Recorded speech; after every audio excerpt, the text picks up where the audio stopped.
I'm Mrs. Kessers from Walsh Jesuit High School, and this section is on find the equation of a line when given a point and a slope. So, when you're given a point and a slope, you want to use point-slope form, which is this form right here.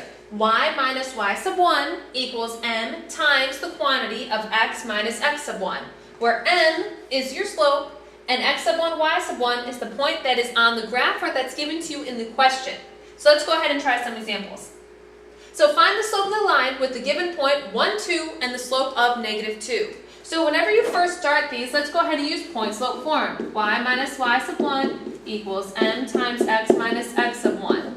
Okay? So our slope is negative 2. So m equals negative 2. And our point is 1, 2, where this is our x sub 1, y sub 1. Let's just plug everything into this equation. So we have y minus my y sub 1, which is 2, equals m is negative 2, times in parentheses x minus x sub 1, which is 1.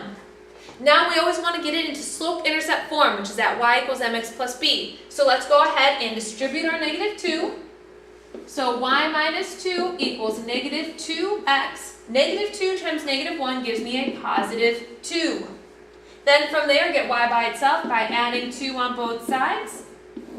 So my answer is y equals negative 2x plus 4.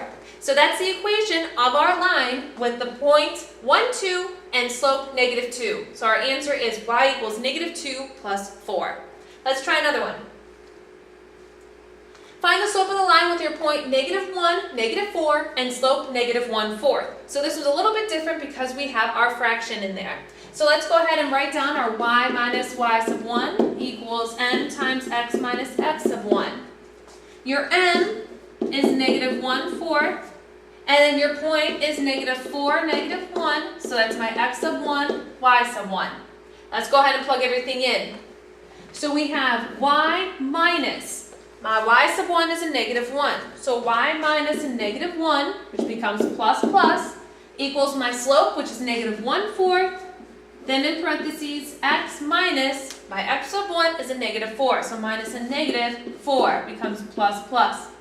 Now, because I know a lot of you do not like to work with fractions, so let's clear them. Now remember, when clearing fractions, you've got things that are in quantities or within those parentheses. You do not multiply anything inside those parentheses. So, our least common denominator is 4. So let's multiply everything on the outside of parentheses by 4. So you get 4y plus 4 equals, these cancel, negative 1 times x plus 4. Distribute your negative 1. 4y plus 4 equals negative x minus 4. Negative 1 times x gives me negative x. Negative 1 times 4 gives me negative 4. Then subtract 4 on both sides. 4y equals negative x minus 8. Then you want to divide every single term by 4. So you have y equals. Now, when you have negative x over 4, remember you can rewrite that as negative 1/4 x minus 8 over 4 gives me 2. So my equation of the line is going to be y equals negative 1/4 x minus 2. Alright, so that's it for this lesson. So if you have any questions, you can come and visit me in the math office or email me at kesserse@walshjesuit.org. I'll see you in class.